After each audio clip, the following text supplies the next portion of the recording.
Hello, everybody. I'm Dan Orlando. If you've been watching the show, you're already familiar with me.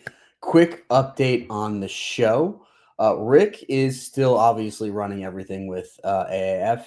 Obviously, we're a leading publication for anything you need to know about football and up and coming superstars of the future. But what's really important for New and Blue is that it's going to be a solo venture for me for the foreseeable future. We are going to be adding some new elements. We're maybe going to bring on a co host as well. All of that's in the works, and we're really excited about it. But that's all down the line. So, to be really honest with you guys, we're starting this from scratch. We're really excited about our mission and what the goal of the show and the theme of the show is going to continue to be. And quite frankly, it's going to be focusing on new players, additions the Giants can make to continue to grow as a team. I mean, we've all seen. Obviously, we're sitting at a 2-6 record, and that's what's from a positive standpoint. If you want to put a silver lining on it, this is a great time for us to start this show. I mean, the Giants right now, we are watching essentially an extended preseason, a preview of what this team can be if they are going to be competitors in 2026 and beyond.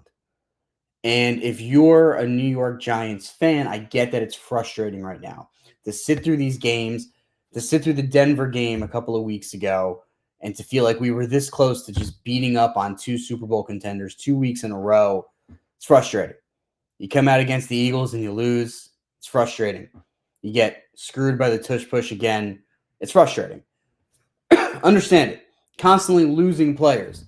Again, before we even get to Halloween, we're already down to guys that were on the preseason roster, shouldn't even be necessarily in the NFL playing real snaps for us.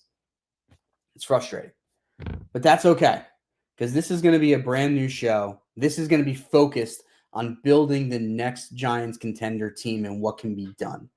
And this episode is not going to be the best episode in podcast history. This is me resetting what we're going to do. I have never hosted a show by myself before, so this is going to take some getting used to. But what we're going to do as this show goes on today's episode, we're going to reset what our expectations are, which we've already started.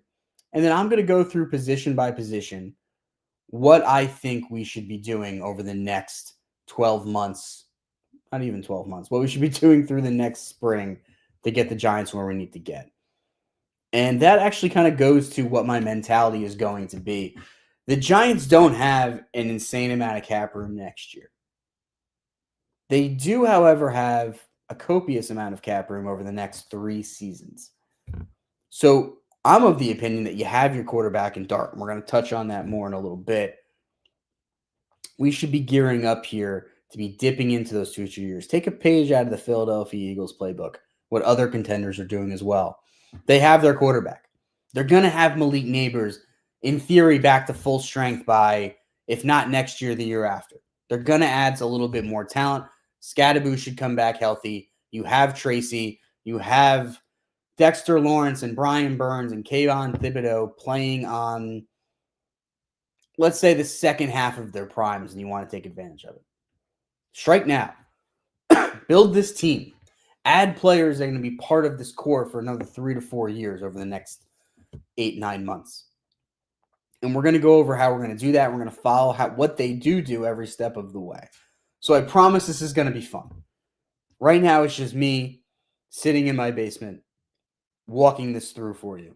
And if you're new to the show, even if you've just caught a couple episodes before, you're probably asking, like, who is this kid? Like, what is his credentials? And I totally understand that.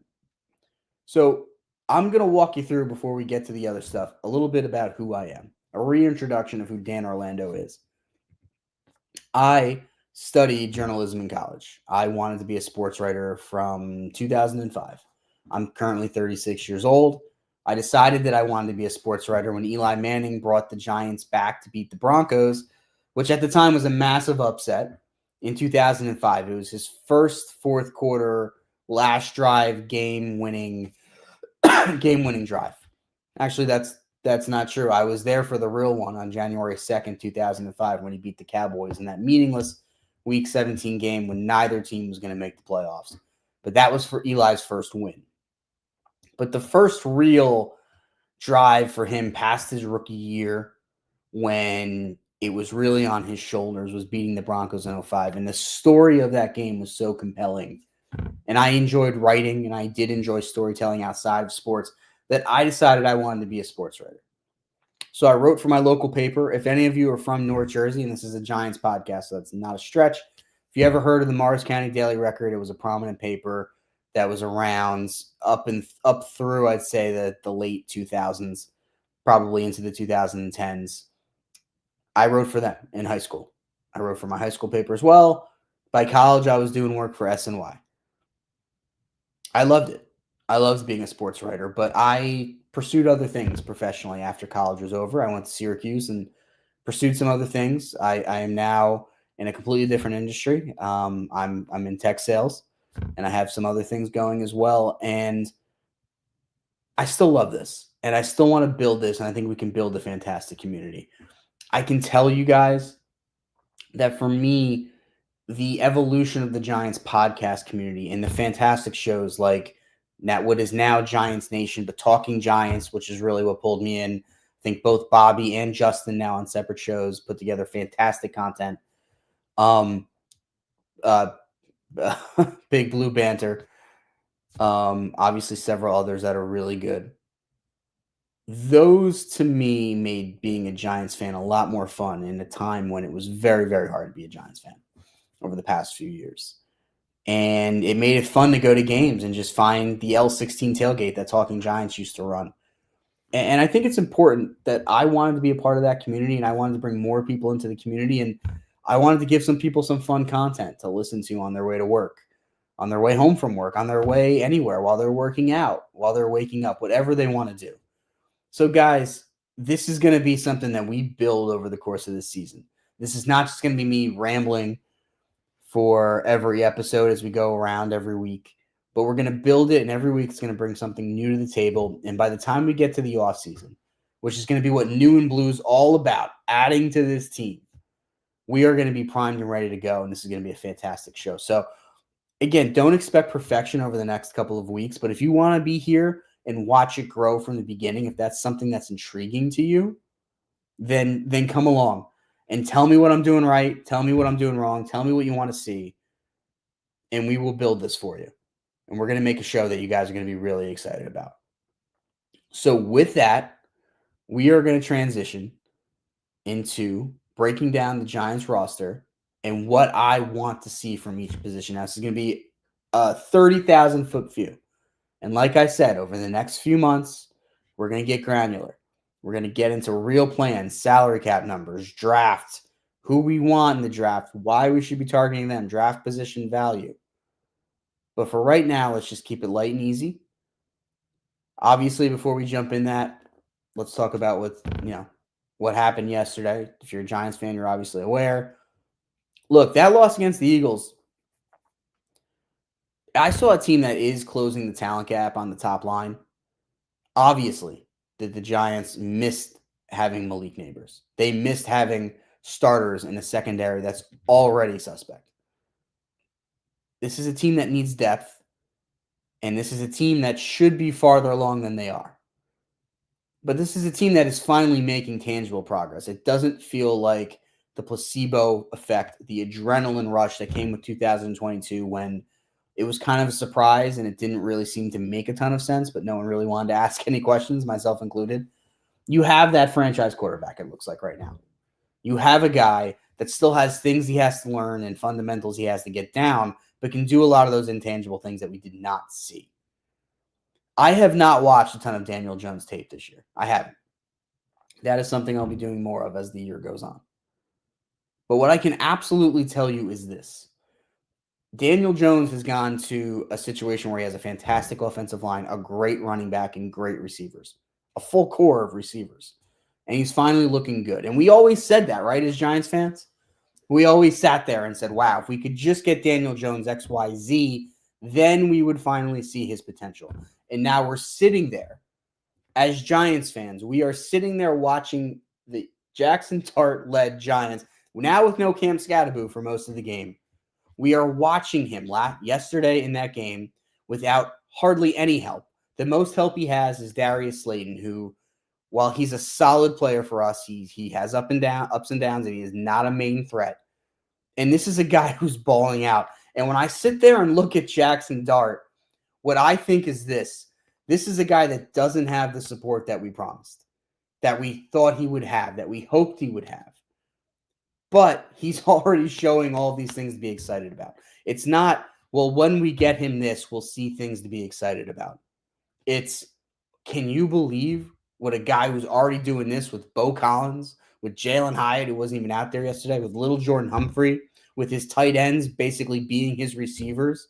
Can you believe what we get him when we have somebody else lined up opposite Malik Neighbors? Oh, and by the way, when he has Malik Neighbors, when he has maybe a slightly better presence on the interior of the offensive line, when he has a defense that you can trust to not give up 60 yards in 30 seconds. So there's a lot to be excited about if you're a New York Giants fan. And I am actually feeling extremely optimistic at this juncture. So, guys, this is the perfect time for me to come on here and for me to be honest with you that this is going to be a new thing for me, that I'm going to make this better every week, and that we are going to build this podcast while the Giants build their contender. So with that, let's take a look at where we should be seeing the position groups for next year. So we're jumping in, obviously, my priorities for next year in terms of retaining current talent. And actually, here's my first mistake. I want to do that first. Priorities, we obviously have some players that are about to hit the market. And a little bit of a frustration you can maybe say about the Brian Daboll regime. We're just seeing Cordell Flott blossom now. And I understand he's a young player. Really would have been great to have gotten more than just his contract year out of him. But that is someone they absolutely need to be retaining. He is a competent cornerback. He is the type of player that, in theory, should somebody else shake loose in free agency, that's another high-end cornerback, even a Debo-level guy. If you were to retain Flott before the season was over, you might be bringing in somebody that's going to be competing with him. But that's okay. You need depth. Deonte Banks cannot be your depth. If we haven't learned that from the last couple of weeks, I don't know what to tell you.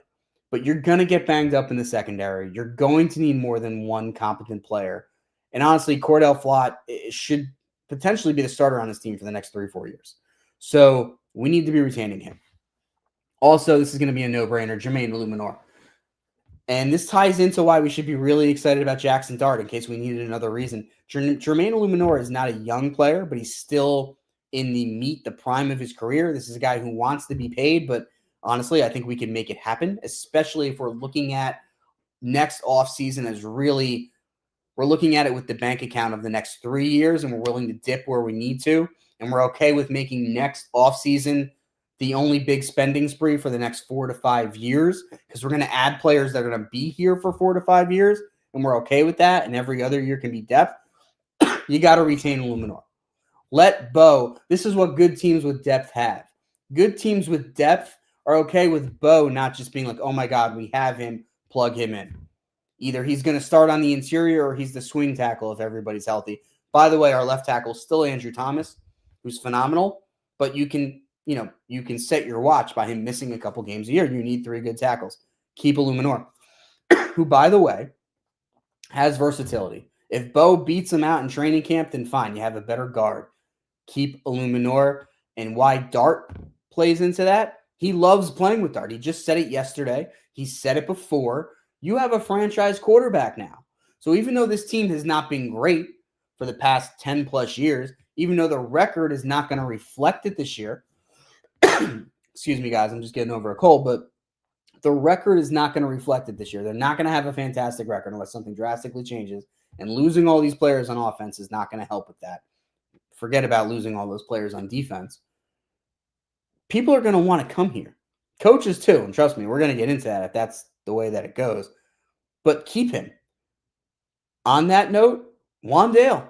Going into this year, I know a lot of podcasters I respected wondered if Wan'Dale would be in their plans, and I completely understand why. I mean, he's a limited player, but what he does do well, he does do well. He's a great slot receiver. He has a great rapport with Dart. Dart threw a pass to him yesterday after the game was already lost. It looked like Mahomes threw it. And he's made some clutch plays, including 2 weeks ago against the Eagles. I want to keep Wan'Dale. I think it should be reasonable to keep Wan'Dale. And again, this is a receiver who knows he's going to have a role here. He's going to believe that this team is on the ascension. You should be able to keep him. So I want to be keeping him. And last but not least, Bellinger.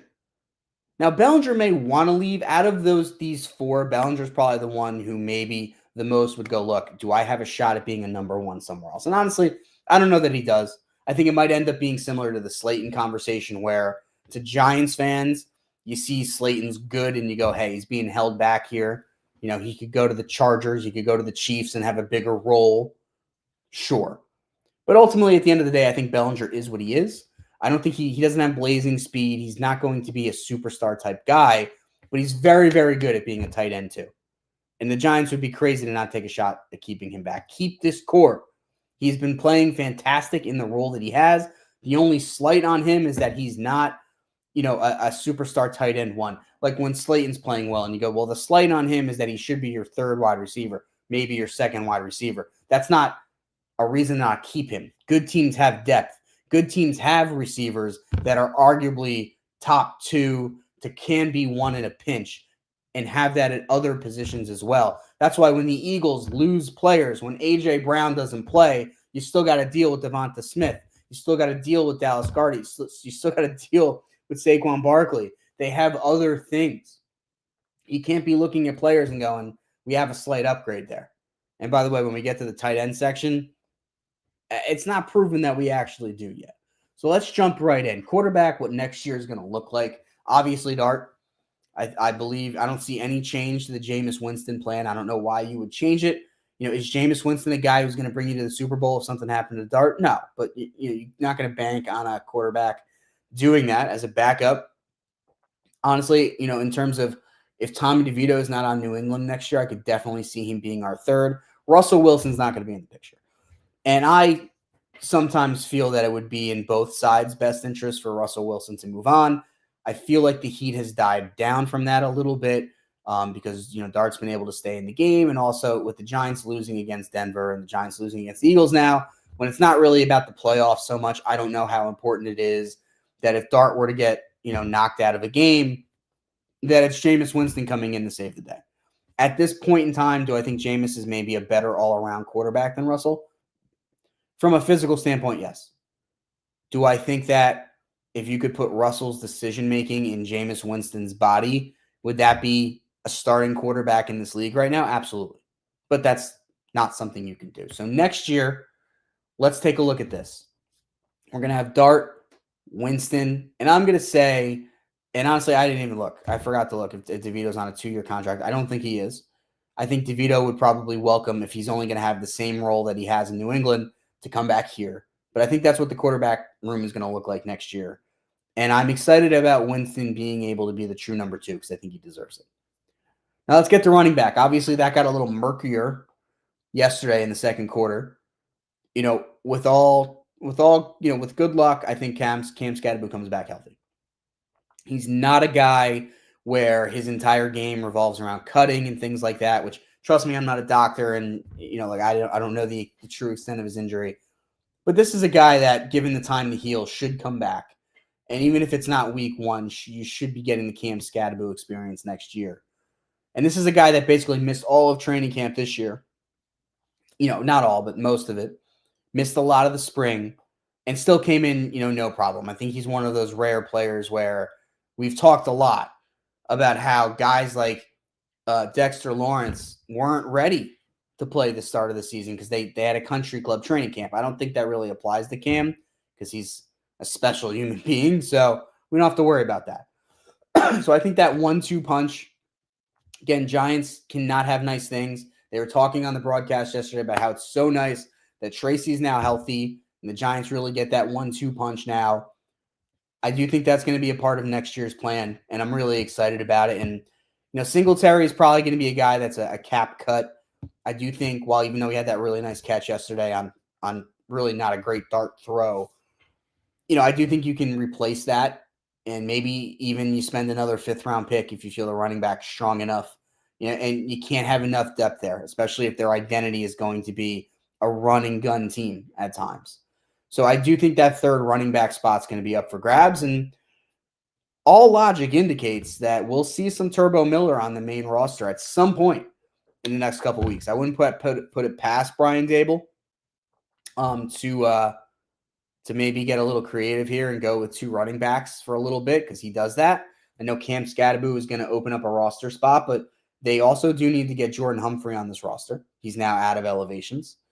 And that's going to tie us into, really, it's a perfect segue to wide receiver. Because is Jalin Hyatt part of this team next year? No. If they bring in a new GM, he's definitely not. And quite honestly, I don't think he makes it much longer. I mean, he was inactive yesterday in a game where they're down receivers. They don't have Malik Neighbors.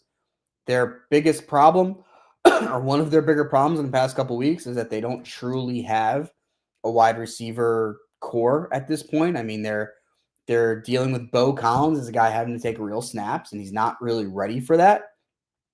Your second wide receiver is a guy that wasn't truly on the roster so far. I mean, he might be now. Jalin Hyatt's inactive. This is a guy that they hoped would replace Darius Slayton. So them doing that, finally putting him in that Evan Neal camp, where Evan Neal's been shifted towards, maybe he's not long for this roster. So what we're looking at receiver next year, I know the talk right now, and excuse me, guys, one of the drawbacks of not having a co-host yet is never getting a water break. But I know one of the drawbacks right now is that everyone wants to trade for a wide receiver. And I understand. I understand the logic out there. And trust me, I'm of the opinion that if they're getting someone that's going to be part of this roster for the next few years, then you go do it. What I truly doubt is that one of those guys is going to be really available right now. We've seen we saw the head coach of the Jaguars shoot down that Brian Thomas Jr. would be available. Miami reportedly is not dealing Waddle. Those are the guys I'd be all for. Because, look, you're adding him now. You're going to re-sign him. He's part of the team's next 3 years, their future. Okay, I'm all for it. Do it. You're going to spend that first or second round pick on a receiver you hope is good anyway. In fact, we're going to talk about this over the next year, over the next 8 months, and I guess not even that long. Once we get through the draft, the Giants should be adding 2 legit receivers over the next couple years. Next few months, and retaining Wan'Dale. And I'm going to get deep into how I feel about that over the next few weeks. So I don't think you can add enough at that position.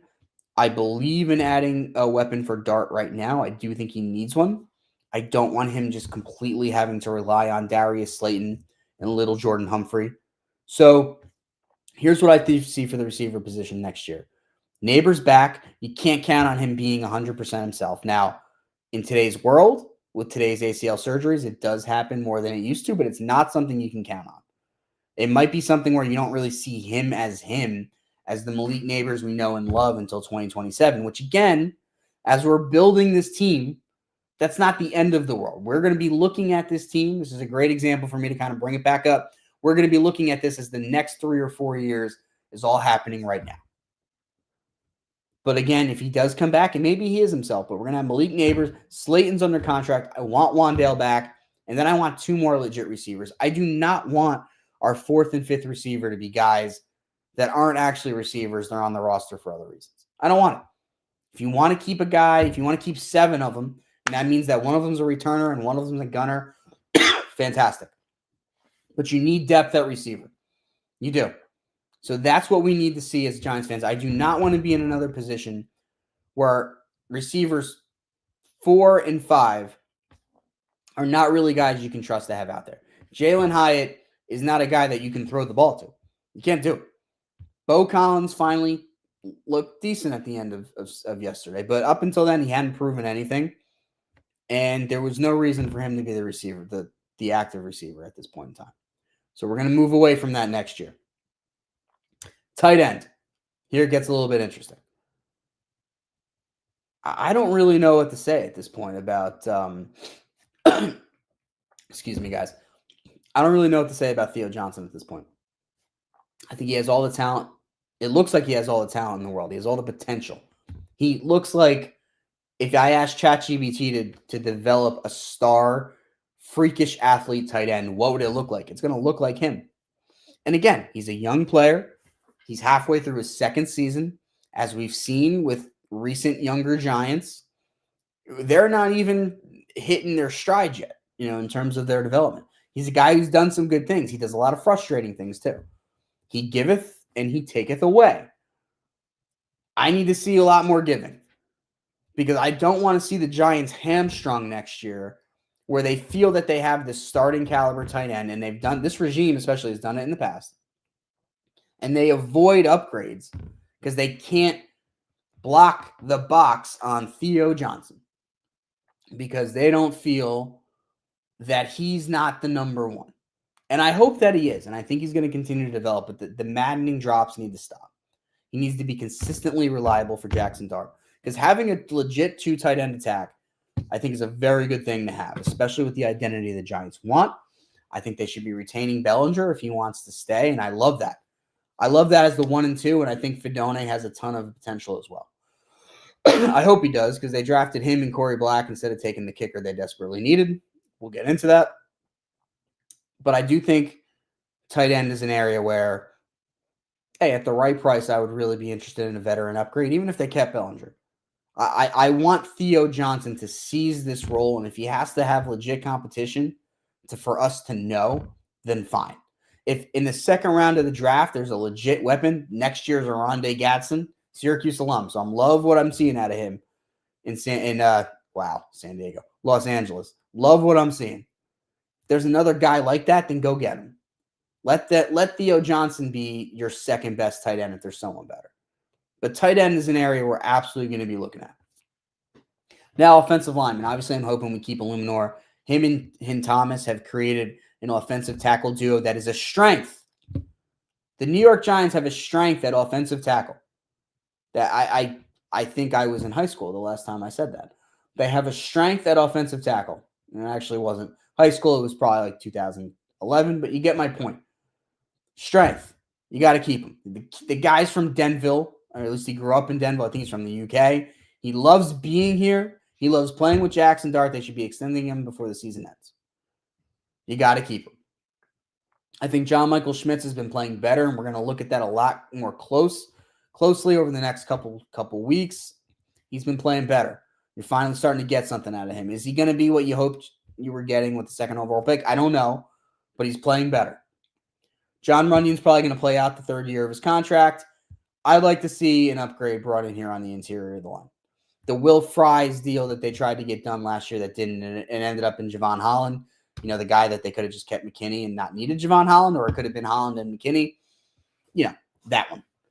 So we're going to get into that.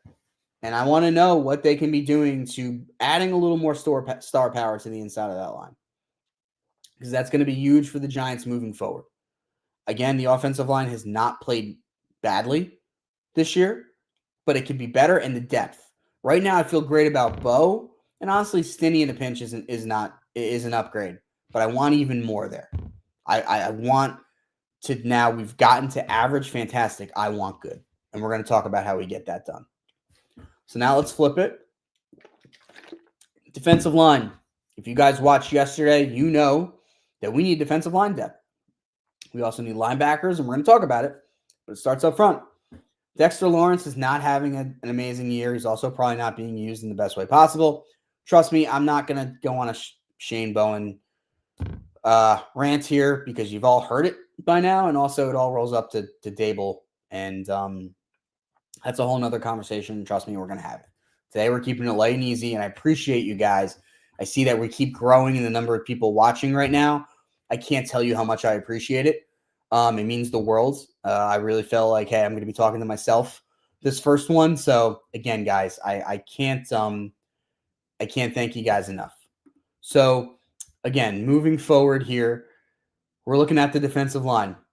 Dexter Lawrence is obviously going to be a piece of it, and we need to be capitalizing on his prime. We need to be striking now and making sure we're getting the most out of him and not just letting his great career go to waste.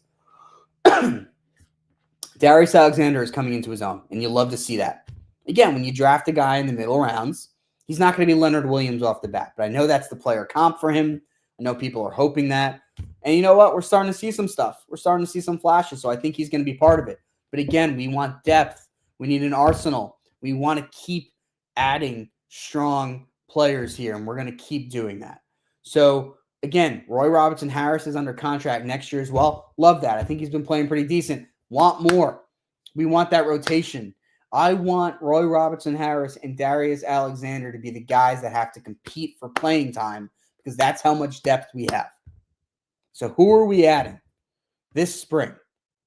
Whether it's in free agency, whether, you know what, it looks like it might be another trench draft again. Is it going to be Peter Woods from Clemson in the first round if we don't go after the receiver Tyson from Arizona State? Is it going to be another defensive tackle? Is it going to be a guy in the second round? Is it going to be a veteran? Is it going to be a trade? I'm open to anything because the defensive line, when you include edge, and we're about to talk about them, is the strength of this team. They have the best edge group in football. Let's capitalize it. Let's take advantage of it. Let's let it be this overwhelming force that teams are petrified to play. Lean into it. And I believe they can do that. And to do that, they do need a little more help on the interior. And that's only going to make Brian Burns better. It's going to make Kayvon Thibodeau better. It's going to make Abdul Carter, the guy that should have like 3 sacks, but every time he sacks somebody, there's an offensive flag that gets thrown, and the sack gets taken off the board. The guy's got a ton of pressures. He's just kicking ass. It's going to make him better. So let's get that done. Again, I don't want to hear that the cap is whatever. I think this is the last year we're paying Jones a little bit. We're at like $230 million in, I think, 2 to 3 years from now. We can dip in. Let's do it. Let's get that defensive line where we need it to be. On that note, hey, DJ Davidson, he has some flash plays here and there. Is he going to stick around? He's in a contract year. Should they be looking to make a commitment to Elijah Garcia, who's had some flashes? Are you going to build the line that's so good that, you know what, even though Elijah Garcia's had some flashes, even though DJ Davidson is starting to look a little competent out there, that they're just not good enough because they didn't make the cut because the Giants have depth. You remember what that feels like? When you have depth, when you have such a good level of depth at a position that you have to cut players that belong on other teams. And the Giants did get to do that a little bit this summer. I remember, because again, I'm in my late 30s, guys. I remember in 2008 when the Giants kept 5 running backs. 5 running backs. Even in 2008, that was crazy. Because they were all so talented, they just didn't know what to do. They couldn't say, we're going to keep the 53 best football players. And if for the kids at home who don't remember, Brandon Jacobs and Ahmad Bradshaw. Ahmad Bradshaw was going into his sophomore season. Brandon Jacobs was really just hitting the prime of his career and just running over people. You also had Derek Ward, who went from a player that in the beginning of his career, he was known for, he ran a kick return back in 2004 against Washington. I remember I actually didn't watch that game live because I went to the Jets-Texans game that day, the Chad Pennington Jets, which was like watching the Giants offense from like 10 years later. But they won. They beat the Texans. And he ran a kickoff back against Washington. That was their only score that day. The 2004 was not a great season for the Giants. And then he really just kind of hung around in 2005 and 2006. He really didn't do much. 2007, he bursts onto the scene in that Dallas game, that season opener. Gets hurt, comes back in 2008 and continues to crush it. He played a huge role down the stretch. Big part of why they won the number 1 overall seed against Carolina in the second to last week of the season. An amazing game, one of the best games I've ever gone to. But I digress, guys. I will do that. I do have enough of the old school knowledge. I'm going to do that every once in a while. Anyway, Derek Ward was 3. That was Earth, Wind, and Fire. Then DJ Ward, I think he was not DJ Ward, DJ Ware. It was Danny Ware at the time. Then he became DJ Ware. They ended up using him like solely for this 2-point conversion play that they'd run a few times this season, but he had a lot of potential. They didn't want to cut him. And he was with Reuben Drones, who they had gotten in a trade the year before. They dealt off Tim Carter. And long story short, guys, at the end of the day, the Giants just had too much talent. They didn't know what to do, so they kept them all. So let's do that. Let's do that in our positions of strength. Let's do it again, because the Giants were pretty friggin' good in 2008. So let's do it again. All right. Edge. We're going to keep the big 3. I see rumors going around about Kayvon Thibodeau getting traded. No. Let's not do that. Let's keep depth. He's playing excellent against the run. He is a team leader. This is a guy that should be locking up long term. Keep your strengths. Keep your good players.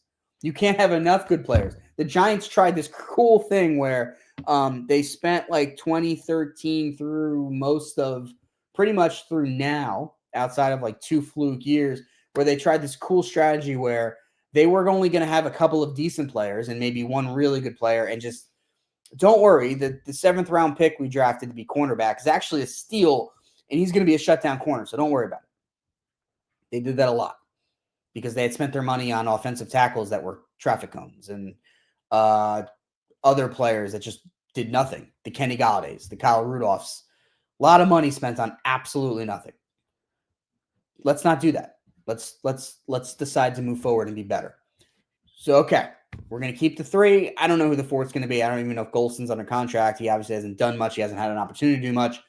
Look, hey, I still think Azeez Ojulari would have been some fun to have there, but I get why he's not on this team.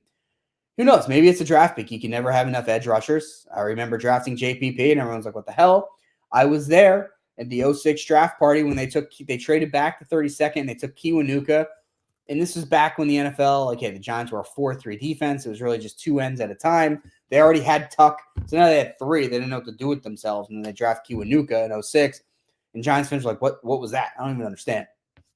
So again, that worked out pretty well, aside from one game against the Titans, which if you were a Giants fan in 2006, you know what I'm talking about. Maybe it was, 2006, you know what I'm talking about. So, okay. Let's get to cornerback. Deonte Banks is not going to be on this team next year. I think and this is where the conversation comes with Joe Schoen, and that's going to be more of next week. We'll talk about the front office more as the next couple of weeks come on. I will say this as the preview. The problem with Brian Daboll right now is that there's no reason outside of Jackson Dart's development to keep him, which I think is a problem.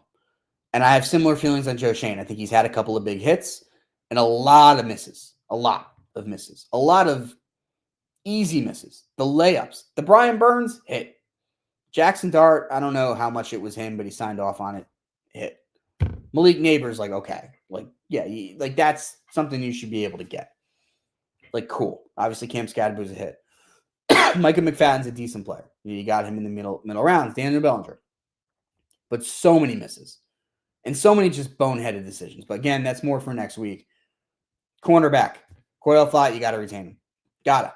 Because you're going to spend a lot of money just to replace him, and you should be adding to cornerback anyway, even if you keep him. I don't care if he's under contract for the next 3 years. You got to keep him. Paulson Adebo, he's going to be on the team, obviously. Drew Phillips, I hope, continues to develop, because there's games where I'm thrilled that he's our nickel cornerback, and there's games where I want to say really, really bad words out loud in front of my family. It doesn't go over great. Didn't see my niece sitting next to me yesterday. I dropped some colorful language, so that was fun. I don't think she was paying attention. There was a book about Scooby-Doo in the room. It's really not important. But anyway, Drew Phillips, need him to keep developing. Need him to not hold a guy for no reason on 4th and 2 and against Denver when we probably could have put the game away right there. But you need to be adding reinforcements here. You might need like 2 legit cornerbacks. I mean, Deonte Banks isn't going to be on this team. Not gonna be on this team, which is kind of a shame because I want to see what number he was for the 4th year in a row, but not going to be on the team. So you're going to need to add either a cornerback's a position where you really want to be adding a veteran. You don't really want to be adding necessarily if you're trying to win right now. Those tend to be developmental picks. So maybe you're adding a veteran and you're adding a developmental pick. I mean, Corey Black yesterday was a guy who was in the right spot, on that last touchdown against them, and just kind of like, man, he was right there, and you kind of feel for the guy. And that he showed me something where it's like, that's a guy I feel like I can work with because at least he's in the right spot and he didn't look lost, unlike some former first-round picks. And then he got that BS call, and that is what it is. But they need guys like that, and I think they need another tried and true veteran or 2. Again, I wouldn't hate seeing Flott compete with a guy who's on Flott's level and making them battle it out. Really would not hate that at all, because you got to assume you're going to lose guys. There's going to be a banged up guy for a few games. You just have to assume it at this point. And we got from Kevin Walters here. Kevin MC Walters, apologies. About 25% of Schoen's draft picks have been DBs. A lot of misses. Exactly what I'm saying here. That if you're looking at the Giants being contenders next year, and guys, because we have Dart now, that's actually not pie in the sky. Like, they should make the playoffs next year if they do the right things. And who knows from there? Like, you're not thinking necessarily in terms of our answer to cornerback 2, our answer to cornerback depth that's going to contribute right now and not be a liability is probably not a third-round draft pick. Now, obviously, those things go the other way. They work out. Look, Marcus Bowe is a 5th-round pick, and we're sitting here going, like, if he was their starting right tackle next year, no one's upset about that. Like, no one's freaking out. So you don't know.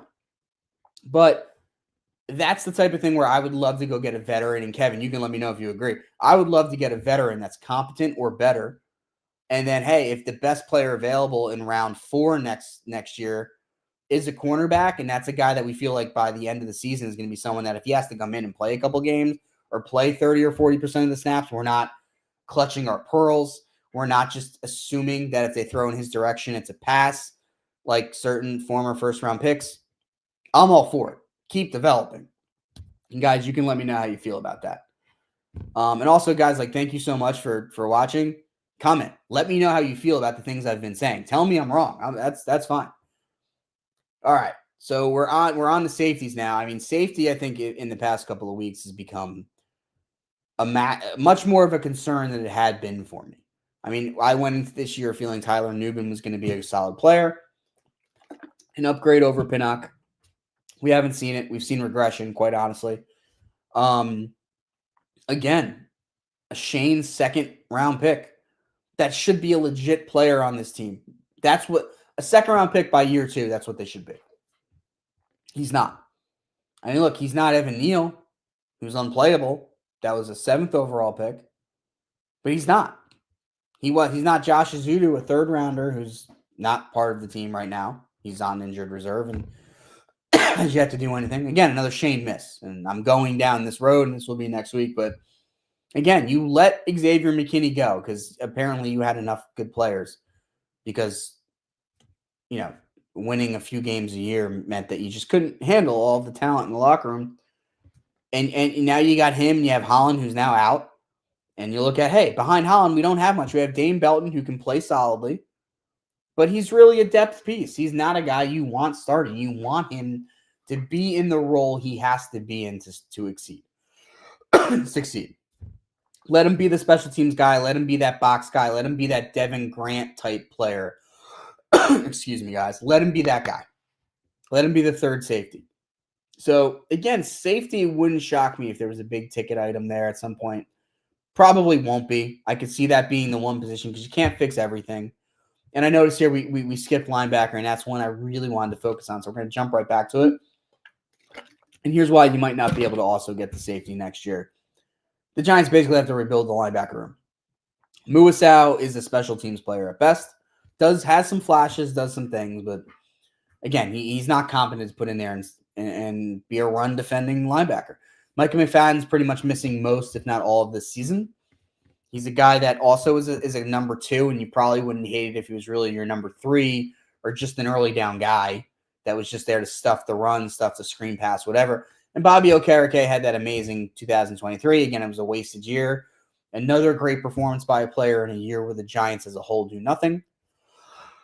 This is not a guy who's likely has his best years of football ahead of him. You probably need to cut him and move on. I believe he would actually be a nice salary cap boost for the Giants. So this is, and I know on Big Blue Banter they've talked about this. This is going to be a year for linebackers early in the draft.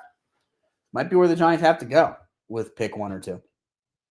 So that is something that's worth talking about. We are going to focus big on rebuilding that linebacker room. Muasau is probably going to be on the team. I could see McFadden getting an extension, especially because his value has certainly gone down. He didn't really get to play on his contract year, at least not yet. I could see Bobby Okereke going, but the Giants need to revamp it and they need to pay attention to it. And we'll talk about why it's probably going to be a new regime doing that, but they need to revamp that position. And guys, even if they go all out, there's probably going to be a position that gets left off here. And I think if anything, it might be safety, and you tell yourself, hey, we give Tyler Nubin another year. And guys, we're not done. Kicker. Now, I know I'm probably the 800th podcaster you've had to listen to talk about this over the past couple weeks. Look, Gano played fine yesterday. You can't rely on him. The fact that Joe Schoen let the Giants go into the season and not have a backup plan and basically didn't play him in preseason and didn't make him compete for his job because they didn't think he could hold up.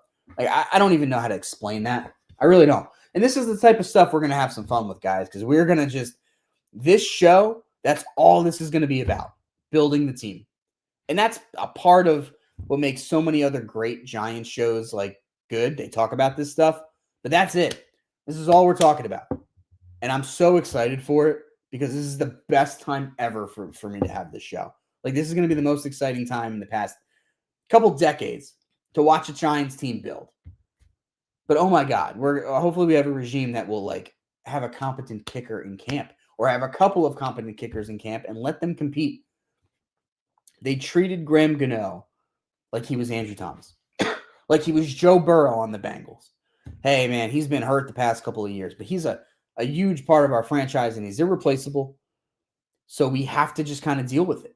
And we have to take what comes with it. Now, the Bengals got hung out to dry this year because, you know, Joe Burrow's been injured. And what else were they supposed to do? That's Joe Burrow. That's their franchise quarterback. With him, it makes sense. But what else are we supposed to do with, you know, and also Andrew Thomas? Like, the Giants can't just move on from Andrew Thomas. Forget the money. When he's healthy, he's one of the best offensive tackles in the NFL. You can't move on from that. That's why you put up with that. But you don't do that at kicker. Especially when you have 2 7th-round picks and you draft a cornerback who's now back on the roster because of other things, Corey Black. One of the better kickers in college goes undrafted. He was projected to be a legit NFL starter, and he's doing well in Carolina, last I checked. And you draft a cornerback that you value so little that you play roster gymnastics with him at the end of the training camp, and he ends up going to the Jets because he's pissed you cut him, or he just felt he had a better opportunity there. But you let him go. And you brought no competition in for Gano, a guy that lost his job at Rutgers, a guy that didn't beat Gano out in a competition, and he had already been in camp with Gano the year before. I mean, you just can't do that. You just can't do it. It's roster mismanagement. So, guys, thank you so much for kind of this first episode. This was really just like me taking the car out for a spin, kicking the tires on it. Really excited for Rick's new opportunity. But I'm also really excited for what we're going to build here. To kind of wrap up everything, like I said before, I was a journalist. I covered business, but I also did sports. I was a credentialed NFL writer. I've covered training camps 2012, 2013. I've been in NFL locker rooms before. I've been in the press box before. Guys, I do know what I'm doing, and I'm going to create some quality content. And actually, we're probably not going to have a ton of this in the first couple of months. Again, you're going to be with us as we build this. You're getting in at the ground floor, and you get to watch this grow. We are going to have credentialed access to NFL events. We're going to have credentialed access when it comes time for the Senior Bowl and the Shrine Bowl and all of those things. We're working on getting draft stuff. We're working on being on the sidelines for training camp next year. We're going to build something legit, and I'm going to be able to bring to you guys content.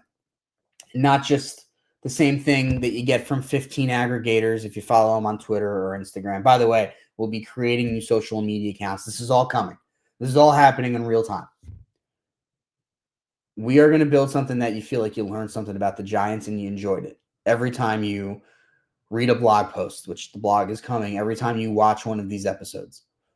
I'm not just looking to say what other people have said. I'm not just looking to speculate on things I know nothing about. We're going to build something really, really fun. And I need you guys to tell me what you'd like to see so I can make sure I'm incorporating what I can into that. So, guys, it's been 50 minutes. I did 50 minutes solo. Never done that before, ever.